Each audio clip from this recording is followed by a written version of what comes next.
AFR On Demand is brought to you by Breck Golf. Try Beaver Creek today, just 20 minutes from downtown Baton Rouge in the Zachary area. They've got a PGA Tour driving range, a short game practice area, 30 to 40-yard practice shots. It's a great place to chip and putt and practice if you don't have time for a full round. Book your tee time today, golf.breck.org, golf.breck.org.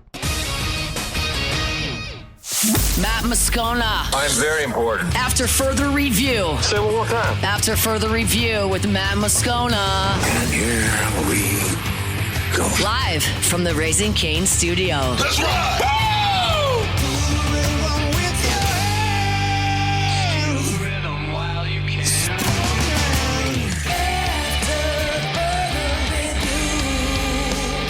Hour 2. Off we go. Welcome aboard. Glad you're with us. AFR presented by Relief Windows. I'm Matt. This is Shaq O'Neal, and I hate Matt. Paul O'Neal. They're chanting Paul O'Neal's name. Yusuf. And Mr. Toby Tom Play.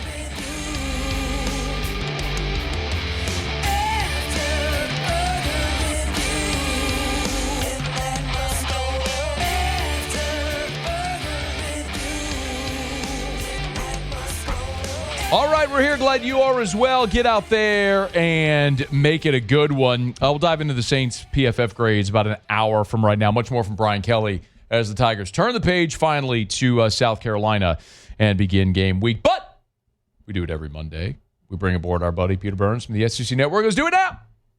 This week in the SEC with Peter Burns. Unsportsmanlike conduct. Let's separate the contenders from the pretenders. Number 11 of the defense. Throwing the LSU player's shoe 20 yards down the field. With Peter Burns of the SEC Network. Presented by Blue Delta Jeans. Yo, Peter, man, check out Channel 9. Check out this chick. What up, dude? I'm doing this in my office right now, and right to the left of me is my little Tiger Joe, Thomas James Burns. He's playing Minecraft, and he's shooting arrows at llamas. So that goes to show you, like I told you, you're shooting arrows at llamas, dude. You can't shoot arrows at the llamas. The llamas are nice. And he's shooting arrows at chickens as well, too, which is good parenting. Hold on, because it's Gamecock week. That is so true. Can we talk? To Tiger Joe? Hey, Tiger Joe, Thomas, do you want to come talk to the guys over in ESPN? No, denied. Denied. You know, I'm not mad at him. I'm not that interesting, and it's always a little bit of a moonshot there. A little prayer to see if you can get him to come answer the bell. But look, if Tiger Joe wants to come over at any point, you bring him into the convo. All right? Done. All right. Done. Appreciate Absolutely. that. Hey, who was the most what was the most impressive thing from Saturday? Any game, anything was the first thing? Boom. I mean, honestly, the way that, Billy Napier all week long talked about there was a twinkle in DJ Lagway's eye. And I'm like, okay, buddy, like I've heard this before. And sure enough, like right from the jump, like that first drive, getting the ball to Jaden Ball the way it did, the way that they just were carving it up. Dallas Wilson was impressive. And so like as much as we talked about all week, and all season, he's like, well, we're just a couple plays from that offense popping. It popped pretty damn good against Texas. But then, now it makes me wonder, was Texas ever really any good? I mean, an easy schedule last year, and frankly, we hadn't seen anything so far this season. Hey, do you think with the benefit of hindsight, if they could, they would have brought back Quinn Ewers?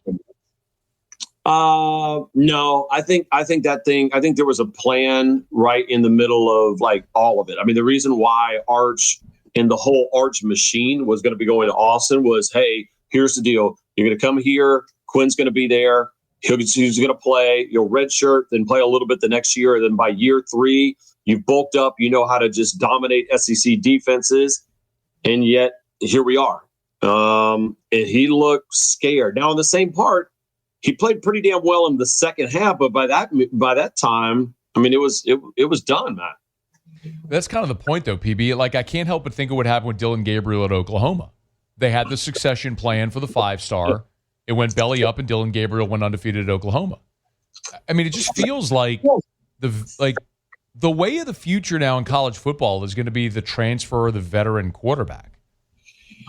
Yeah, I mean, you think that's going to be the case, but then I also look at other guys. I mean, hopefully Garrett, if Nuss starts playing a little bit better and he's 100% healthy. I mean, go back and look at Ty Simpson, right? I mean, Ty, I think, is a perfect example. The first time we saw him, he was trash against South Florida. Remember, in the rain, it was nasty, and they had the other kid that was starting, and then all of a sudden, I mean, I talked to people at Vanderbilt this weekend, and I asked them, I was like, so what surprised you? And they're like, we ran stuff against Ty in that offensive line that we knew would work. Like, we hadn't shown it. It gave hell to everybody. And that kid had an answer for everything.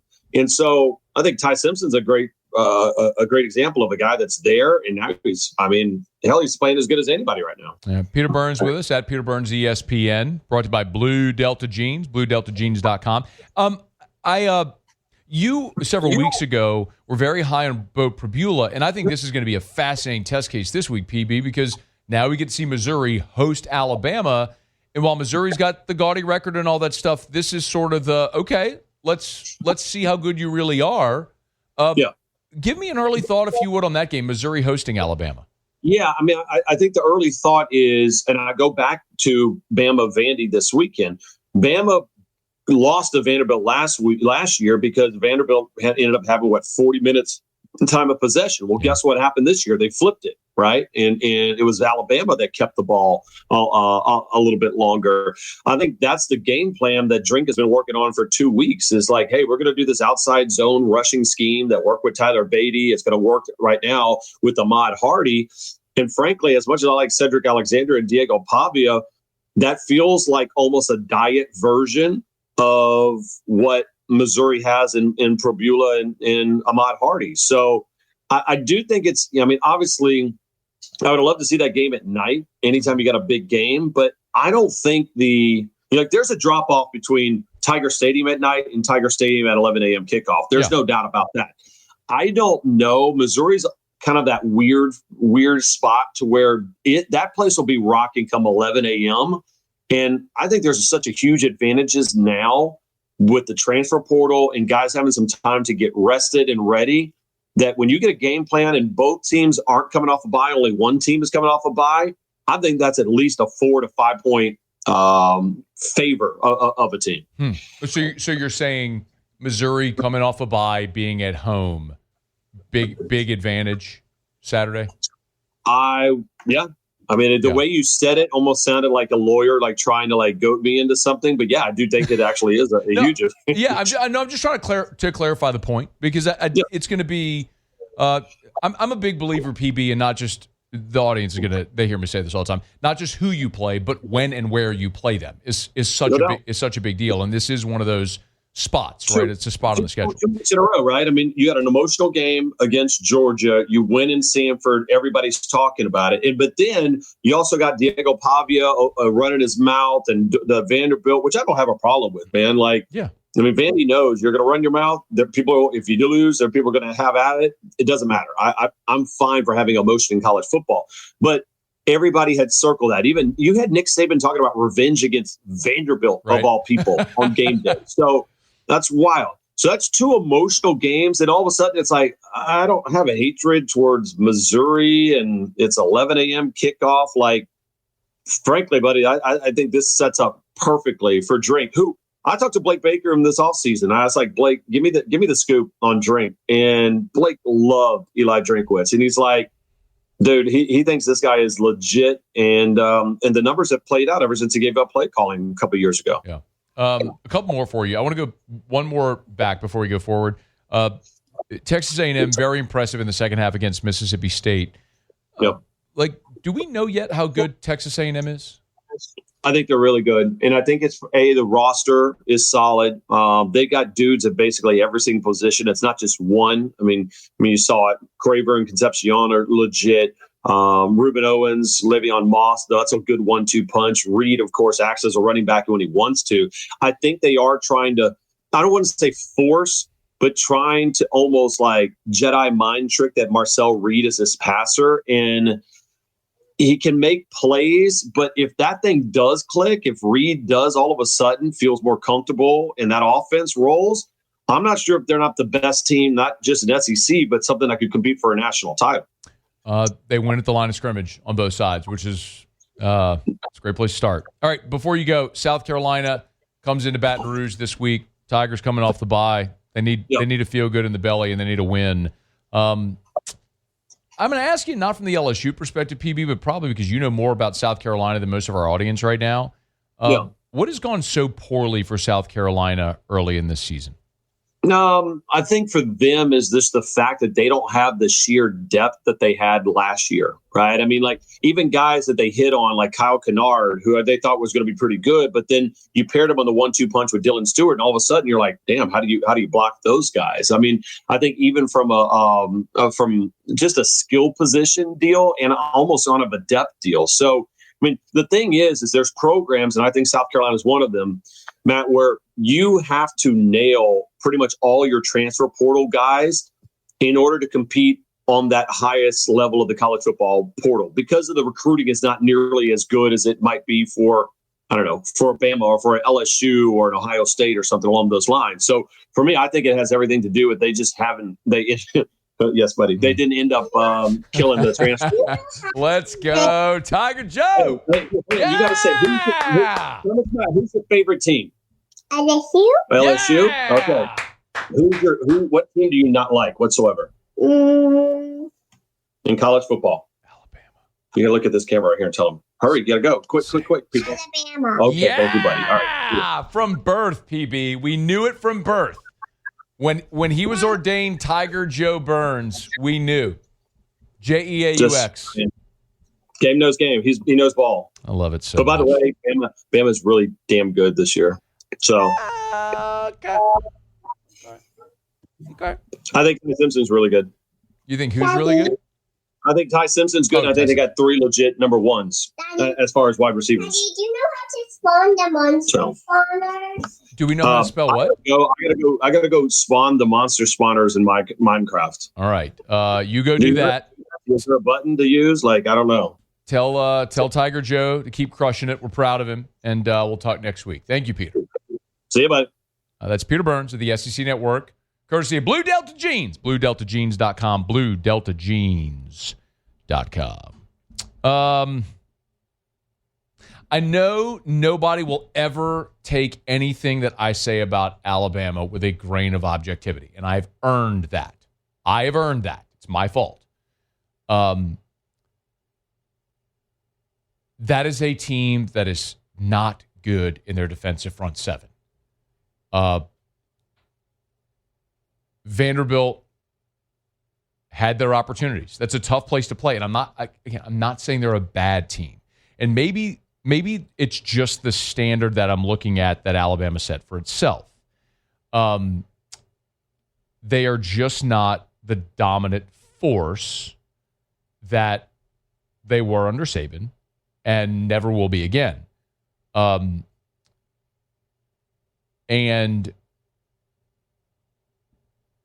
if there's something working for Bama, I would say it's the same thing working in favor of Texas A&M and Georgia and every other team in college football that has flaws, which is what we discussed last week, which is that there is no dominant team.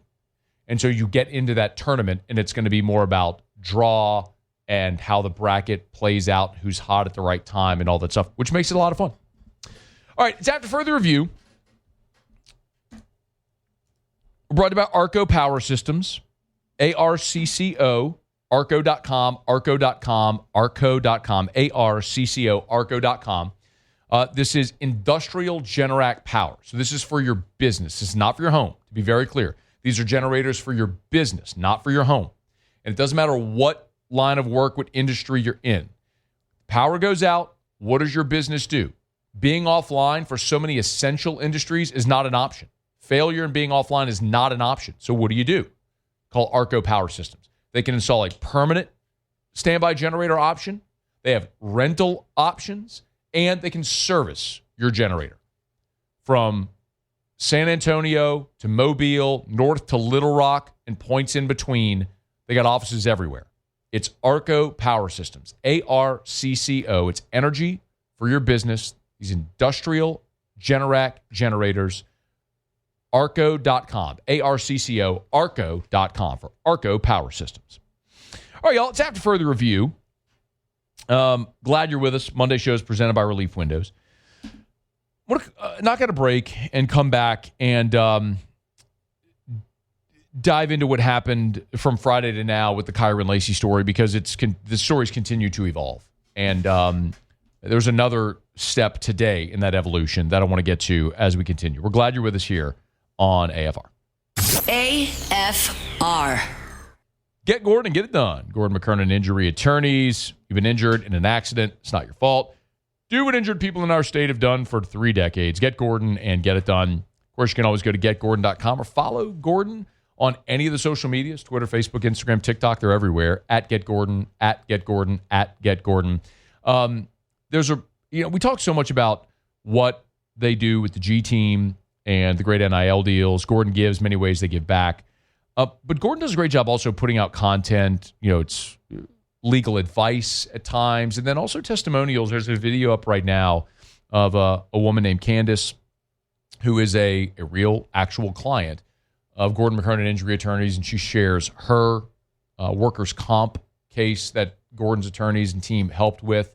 If you want to get those testimonials, the real-life examples, you can do it at their social media @GetGordon or at the website getgordon.com, getgordon.com. Whatever you do, get Gordon and get it done. After further review, presented by Relief Windows. Windows, doors, siding, and we do shutters too.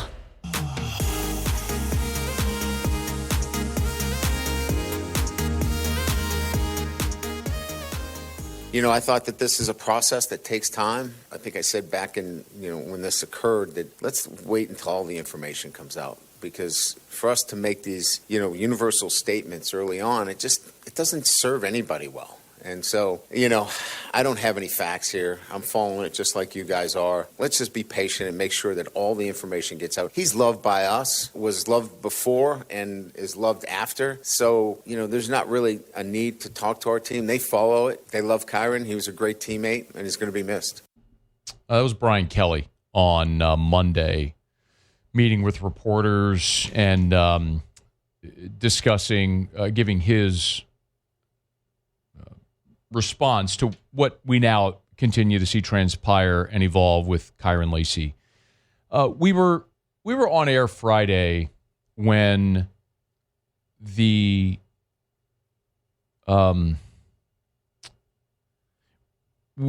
interview with Kyren Lacy's attorney Matt Orey on HTV 10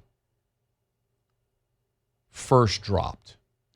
And the first thing I think that everybody saw was the video of the wreck, where it is abundantly clear that Kyren Lacy was behind the wreck. And as attorney Matt Orey has detailed in this interview, was nearly a football field behind the wreck.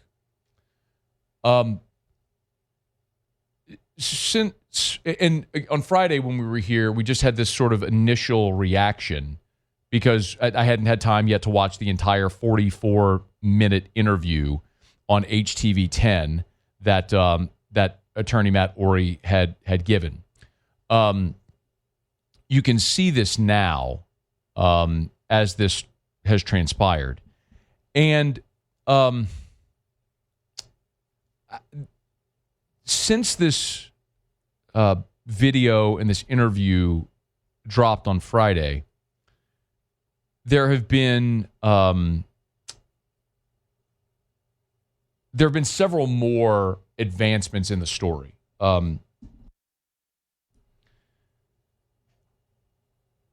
But I did take the time and watch the full 44-minute sit down with attorney Matt Orey and all of the evidence. And there's a few things that I think are important to point out. Number one, this is not Kyren Lacy's attorney revealing his findings, defending his client. The district attorney in Lafourche Parish opened an investigation These are the findings from the Lafourche Parish District Attorney. It's an important note because my nature, sort of with a journalistic background, to be very clear, what I do here on this show is not journalism. I'm a talk show host. I have conversations and opinions. I'm not reporting news here. Well, we do at times give news. But that's not my job here. My job is to lead conversation, to have opinions. But I try to do it with a degree of journalistic integrity. And in this conversation, I think it's important to note that the district attorney, after Louisiana State Police conducted their investigation, the district attorney did not accept that investigation. Instead, opened their own investigation. And these facts, the black box data, the forensic data, the body cam footage, the security cam footage, everything that's therein came from the Lafourche Parish District Attorney, not from Kyren Lacy's attorney, Matt Ory. Matt Ory, sat down with HTV10 to go through a lot of this data here. And I want to be clear that what I'm saying now is speculative. This is me speculating. What seems very clear is, from all of this evidence, is that the original narrative that was presented by state police, which included, by the way, written testimony suggesting Kyren Lacy in the green Dodge Charger split the two vehicles, causing the crash. That was one bystander's eyewitness testimony. Like, look at the video. He didn't split the two vehicles. He was nearly a football field behind the wreck. What seems very clear going through all of this are two big takeaways. And by the way, I don't think this is anywhere near finished. I think there are two big takeaways from what we know so far. Number one is that the original narrative of Kyren Lacy's involvement was wrong. This appears to be a situation, again, I'm being very clear, I'm speculating. Okay, this is my opinion, to be clear. This appears to be a situation where you had a distracted driver. Vehicle 2, as it's termed in here, there was a woman driving a vehicle, a Kia, and the forensic data shows, the black box data shows this. She never slowed until half a second before impact with the gold truck in front of her. She makes a 70-degree hard turn without ever braking to her left, and she collides with the other vehicle carrying Mr. Hall, who unfortunately and tragically died from injuries suffered in that wreck.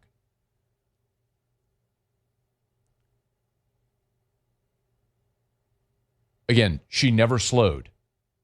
Like, this isn't opinion. This is data that we have from the district attorney's investigation.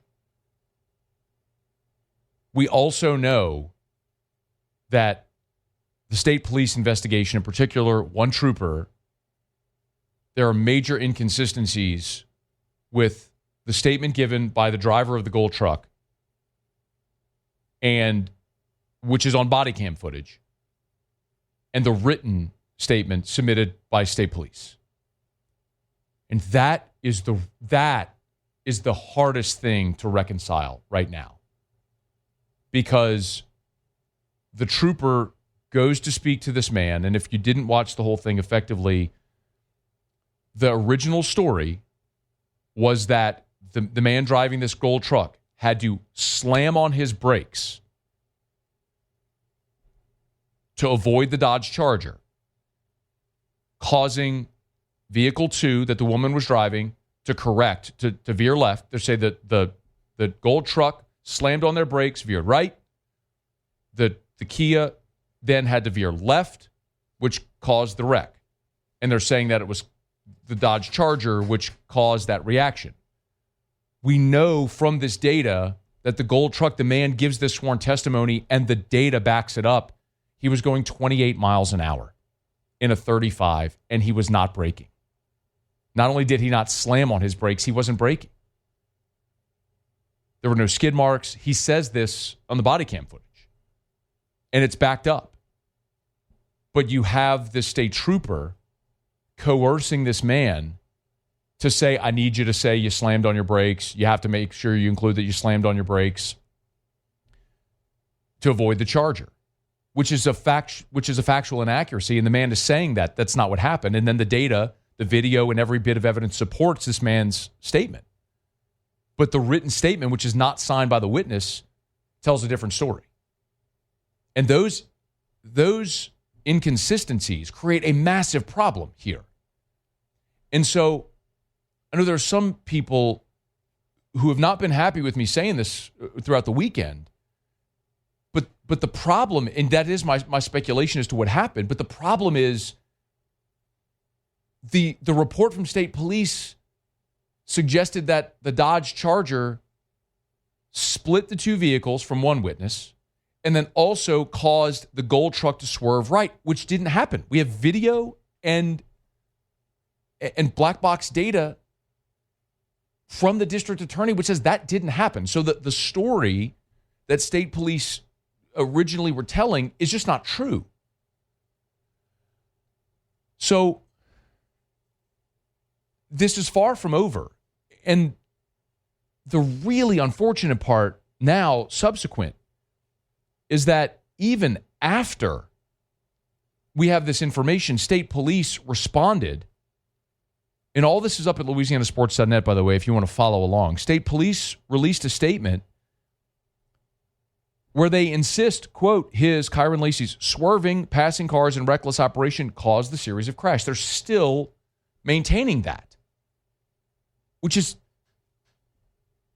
almost impossible to accept on its face right now because there's no evidence that corroborates that. At least no evidence we've seen yet that corroborates that finding. And today, Louisiana's Attorney General, Liz Murrill, announced that she is launching an investigation into state police. It's a one-word statement. She said, quote, I've been in touch with the Louisiana State Police about independently reviewing all the witness statements and evidence in this case. So the Louisiana Attorney General now is getting involved, and quite honestly, I'll editorialize again here, she should. I have so much respect for the women and men in law enforcement and how incredibly difficult their job is. I mean, we need more police, not fewer police. We've got to respect the job those people have to do. And I do tremendously. I can also acknowledge that they are fallible. They make mistakes. And there might be people with bad intentions. That doesn't mean you paint with a broad brush for all of law enforcement. And I'm trying to tread very carefully here and not jump to conclusions like I know a lot of people have.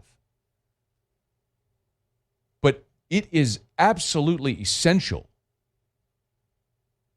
that at the very bare minimum, the inconsistencies in that body cam footage where the state trooper is interviewing a witness, the driver of the gold truck, and this man says very clearly he didn't brake, he didn't skid mark, any of that stuff. And his statement on camera is not what is reflected in the written statement. Those two things tell very different stories. Why those inconsistencies exist have got to be investigated. And the Attorney General is going to do it, and she should.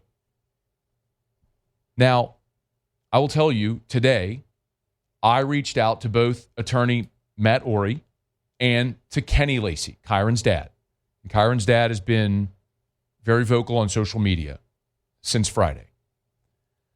And Kenny Lacy was set to join us on the show today. And instead, both Kenny Lacy and Matt Orey are going to join us in studio on Tuesday at 5 o'clock Central. So we'll have a further conversation. I do not in any way want to compromise any investigation, and I'm going to be very respectful of that. I also want to know from Kyren Lacy, and I think it's relevant to tell the story about how he and their family feel and how they are reacting to the information that's been released and how the story has continued to evolve. Because one thing is very clear. This is a far, far away from over. And it's a tragedy in two senses, like a tragedy in the literal sense of the word involves a death. You have a tragedy involving the car wreck and the death of Mr. Hall, and a tragedy involving Kyren taking his own life for pressures that mounted as a result of this that he felt he couldn't deal with any longer, which is horrendously sad. And that, by the way, Matt Orey does at the end of the 44-minute video talk about the events in Houston and Kyren's suicide. If you have interest to, I would encourage anybody to go watch the. Don't just take my opinion. Go watch the 44-minute video and make your own, draw your own conclusions from that. But for me, with everything we have right now, and I'm not trying to jump to a conclusion, I certainly think the narrative painted by state police has certainly been proven wrong. Kyren didn't split the two vehicles. My opinion is I think you have a situation where you had a distracted driver who tried to avoid a crash and tragically swerved into another vehicle and a man died. That's what I think happened based on the information we have. And Kyren was wrongly accused, in my opinion, and I think would have been exonerated. I don't know how any grand jury, given the data we have, the information we have now, how any grand jury could have indicted him. Remember, he was never convicted. He was never charged. Like, there was no charges brought by a grand jury. He was awaiting his case being heard by a grand jury.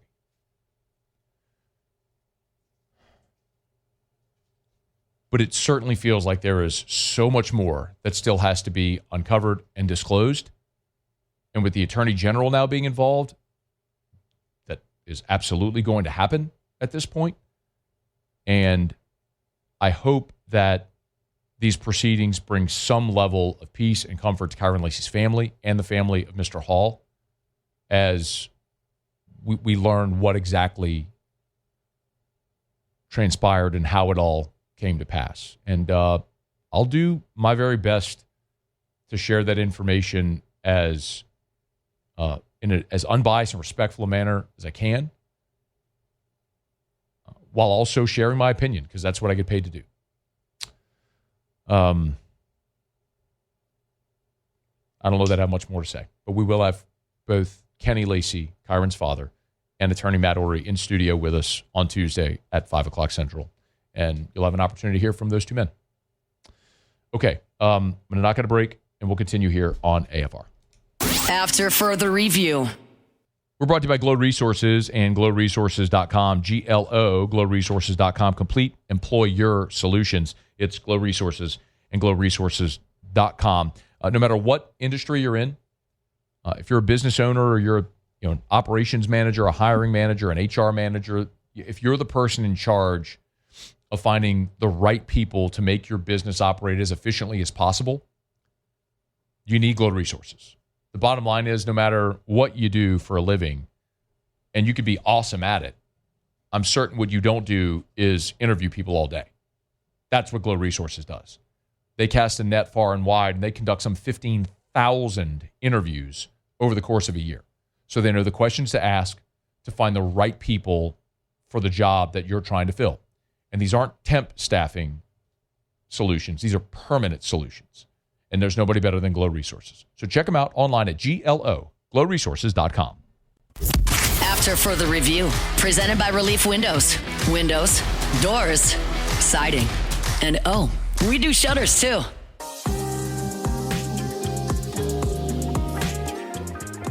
Yeah, it's awesome. I mean, this is a special group. They're their resiliency to hang in there through some challenging times the first month. By no means is it the perfect script to start a journey together as a group. But I thought our guys just battled the entire game, and it was really fun to see those guys. Kellen Moore, after he got his first career win in the Dome Sunday against the Giants. 26-14 was the final score for the Saints. As they'll trudge on here and press on and try to make it 2 in a row. One of the biggest storylines clearly in the game were the returns of Foster Moreau and Taysom Hill. My goodness, what a very pleasant surprise. Remember, those two guys had their 21-day window open last week, and on the broadcast, if you were watching the game, they noted a conversation with Foster where he said, look, if I'm paraphrasing, but if I waited until it was 100%, it wouldn't be until next year.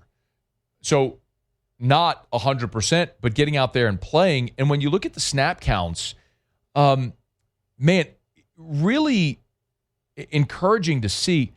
Juwan Johnson played 56 snaps. Foster Moreau played 23. Taysom Hill just 9. But a very specialized role. And you would expect as they go on and continue to get stronger and healthier and in game shape, those snap counts will only continue to increase. But remember, Jack Stoll was still active as well, and he played 25 snaps. So you had 4 tight ends. I guess we're counting Taysom as an air quotes tight end, although he is listed on the depth chart as the backup quarterback, which was odd to see. But Juwan Johnson, 56 snaps. Foster Moreau, 23 snaps. Jack Stoll, 25 snaps. And then Taysom Hill, 9 snaps. Here was Kellen Moore after the game on getting both Taysom Hill and Foster Moreau in the game. Yeah, it was fun. It was awesome to see Taysom, to see Foster out there competing, playing. They've been through a lot. Taysom had some hard downs in the run game, and I thought, the play action pass, the opportunity to throw it in that short yard situation was obviously awesome, and thought he made an excellent decision. Really good throw because the corner's playing over the top, and so it was a big time play. We needed that in that situation. It was not a really good throw. It was very much a Taysom Hill throw. It was dramatically underthrown, and Juwan Johnson made a great adjustment on the ball, coming back to it and going down to make the catch. In a key spot, though. But it does show the dimension that having Taysom Hill available offers you. Yes, they did direct snaps on short yardage situations. They tried to run him on a sweep, which got thrown for a loss. And then he did throw the ball as well, which they were able to illustrate the arsenal that Taysom offers. And for an offense that has been struggling at times to move the football, yes, having weapons like Foster Moreau and Taysom Hill, who are starting caliber NFL players, healthy and available, make you a more dynamic offense. Now, as I mentioned, Taysom Hill only played 9 snaps, and Kellen Moore was asked if he was on a snap count. Yeah, his role obviously will evolve. He's just coming back, and so I thought, he did punt protection, and then he did some, obviously snaps in some offensive situations, and as he goes, he'll just keep growing that as we go. We are going to get in hour 3 into the full PFF grades for the Saints against the Giants, but just as a little teaser, Juwan Johnson graded out at a 43. Jack Stoll graded out at a 50. Foster Moreau graded out at a 58.8. So Moreau, even in a limited role coming off a knee injury, was your best, your highest graded tight end, which, yeah, it's a reason he's a starter. And you want him getting healthier and getting more and more reps. You'll expect that will fully increase as they continue to move along. All right, it's After Further Review. We're brought to you by Shaw Bills Tire and Auto Service, ShawBillsTire.com, ShawBillsTire.com, with locations all over South Louisiana. They've been in business since 1968. My goodness, coming up on 60 years. Shaw Bills, they'll sell you name brand tires at wholesale prices, and they'll keep you coming back year after year after year because they treat you like family. That's part of the Charlie's Dozen. A dozen benefits to doing business with Shaw Bills, which includes the price match guarantee. Buy tires at Shaw Bills. You find them advertised somewhere else cheaper, they'll refund you 125% of the difference. That's Shaw Bills. ShawBillsTire.com. ShawBillsTire.com. Hit the promotions tab at the top. You see all the specials that they have over at Shaw Bills. It's easy. Go to ShawBillsTire.com. Hit the promotions tab. All promotions, and you'll see every offer they currently have. How they'll combine the manufacturer's offer with their in-house offer to get you the best price possible on the best tires on the road. So why would you go anywhere else? ShawBillsTire.com, ShawBillsTire.com, Shaw Bills, where we keep you rolling. Remember, you can always email us, tweet us, or text us. Text the show, 225-396-4400, 396-4400, 396-4400. Lots of ways to get involved in the show if you want to do that. We mentioned Kellen Moore got his first win. Spencer Rattler, after the game, talked about getting his first win as well Sunday in the Dome. Good, man. Feels good to get that first win. It was a team win. Defense played great. O-line played elite today. I believe we had 0 sacks versus that front. So, that's a great building point, and, catch that momentum, go on a run. Just keep working, keep progressing, and keep doing what we're doing. That is massive. No sacks, just one quarterback hit. Rattler was hurried 10 times. He was pressured 11 times. The Saints did commit 4 offensive penalties, but to not give up the sack yardage, which is really what bit the Chargers the week prior in the Meadowlands, was when Herbert got sacked 6 times. For the Saints to pitch a shutout there and not give up a sack. And a big part of that was Rattler's decision-making, getting rid of the football, and his ability to run and move the pocket. Fantastic. And that's obviously what playing clean football, not turning it over, and keeping Spencer Rattler upright. It's a big reason why the Saints were able to put up 26 points and ultimately get the win. Now they go for 2 in a row this week with New England coming in. All right, it's After Further Review. Monday show is brought to you by Relief Windows. Windows, doors, siding. They do shutters as well. Relief Windows, reliefwindows.com. Quick break. Come back. We used to do Tigers and the Pros. Don't you move. It's AFR. After Further Review. Big shout out to Derek Duplessis and our friends over at Duplessis Builders. You've been telling you for years now that at Duplessis Builders, they'll build you a beautiful custom pool. They have so many great options. If you go to the website, duplessisbuilders.net, duplessisbuilders.net, duplessisbuilders.net, yes, they can build you that beautiful custom pool. But if you go to the tab at the top that says Pick Your Pool, you will see there are many different models and options they have where you can do the whole thing online. You can pick out your pool for darn near any budget at duplessisbuilders.net. Check that out at the website, duplessisbuilders.net. Great time right now. It's a great time right now to get on the books so that way they can get on the schedule. Again, put shovels in dirt at the right time so you can be done and swimming next pool season. Get in touch with them today at duplessisbuilders.net. And remember, of course, the Dream Pool sweepstakes they're doing to raise money for Dreams Come True of Louisiana. You go to 1045ESPN.com. $25 donation to Dreams Come True of Louisiana enters you for a free pool from Duplessis Builders. After Further Review, presented by Relief Windows. Windows, doors, siding. And we do shutters too. Wrapping up hour number 2. Brian Kelly getting you set for South Carolina. We'll get to that after SportsCenter in about a dozen minutes from right now. Right now, Muso as Tigers in the Pros. Tigers in the Pros. They still bleed purple and gold. They're just really rich now.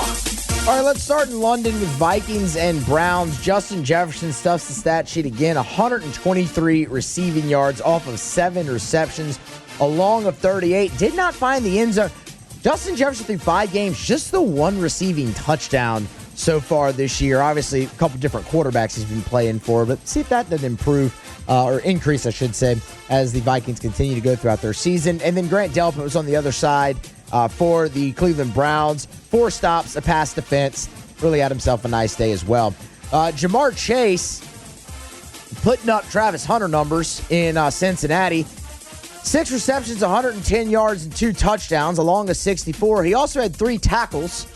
He made the stop after all 3 of Jake Browning's interceptions. Lions won that one big. Jaden Daniels made his return from a knee sprain, missed the previous 2 games. Took his team out west to L.A. to face the Chargers. 231 passing yards, a touchdown to Deebo Samuel, and also ran the ball for 39 yards on 8 carries with a long of 12. And the Commanders got a massive win in Daniels' return as well. How about Will Campbell getting the shout out last night on Sunday Night Football, man, for what they say 1 pressure so far this season that he's allowed in the first half of football games. Awesome. Really had a good night against Joey Bosa as well there for Will Campbell. So wanted to shout him out. And Trey White, 4 stops in that game as well. Lastly, Kevin Gaussman got a postseason victory on Saturday, 5 2/3, an earned run, and 3 strikeouts there for Gaussman. Getting to start game 1 of a playoff series. That's no short of a deal there for Gaussman. So congrats to him. That's Tigers in the Pros. Presented by Lee Michaels Fine Jewelry, lmfj.com. lmfj.com for Lee Michaels Fine Jewelry. Gents, we are inching closer to the holidays, and so many people like to pop the question around the holidays. If that's you, remember our friends at Lee Michaels Fine Jewelry. With 10 locations, they have the buying power to get great selection and great prices. You know, when you think about jewelry stores, there's the box stores, which tend to be impersonal and cookie cutter. There's boutique jewelers, but they tend to not maybe have the best selection, and the prices can be really high. Lee Michaels is the perfect in between. They're big enough to give you a great selection. If they don't have what they want, they'll find it. They can't find it, they'll make it. And, of course, because they have the buying power of buying for 10 stores, they can pass along great pricing to you as well. No matter your budget, if you need that beautiful diamond that says I love you forever, Lee Michaels can help. LMFJ.com. LMFJ.com for Lee Michaels Fine Jewelry. All right, y'all, it's After Further Review. Glad you're hanging out with us. Remember, you can always email us, tweet us, text in the 225-396-4400, 396-4400, 396-4400. Lots of ways you get involved in the show here as Hour 3 is about to kick off from the Raising Cane studio in downtown Baton Rouge. Jimmy will be here for Otterlocks. I know he's got baseball plays and a Monday Night Football play. We'll get to our college football takeaways in about 35 minutes from right now as well. Saints Pro Football Focus grades and the win over the New York Giants. We'll get to that. Muse just mentioned Will Campbell. A season-long grade already of 66.8. It's crushing it so far. Hour 3 is next. AFR. Our Lady of the Lake and LSU together, we roar. Our Lady of the Lake Championship Health partner of LSU Athletics. Love telling you about Our Lady of the Lake because they've been not only a great partner of ours, a great partner of LSU's, but a great partner in the community. And not just in Baton Rouge, but as part of the Franciscan Missionaries of Our Lady Health System, FMOL serves all of the state. And it's actually into Mississippi as well as a multi-state health system. And the more I learn about FMOL and Our Lady of the Lake, and the deeper our connections and our ties go, the more I learn about the many different ways that they serve the communities, give back. They've committed more than $250 million in facility upgrades this year and in many of the different communities. And my goodness, so excited about the naming rights for the new arena. Hope to see that get pushed through and how that's just going to transform Baton Rouge and our community. It's Our Lady of the Lake and LSU. Together, we roar.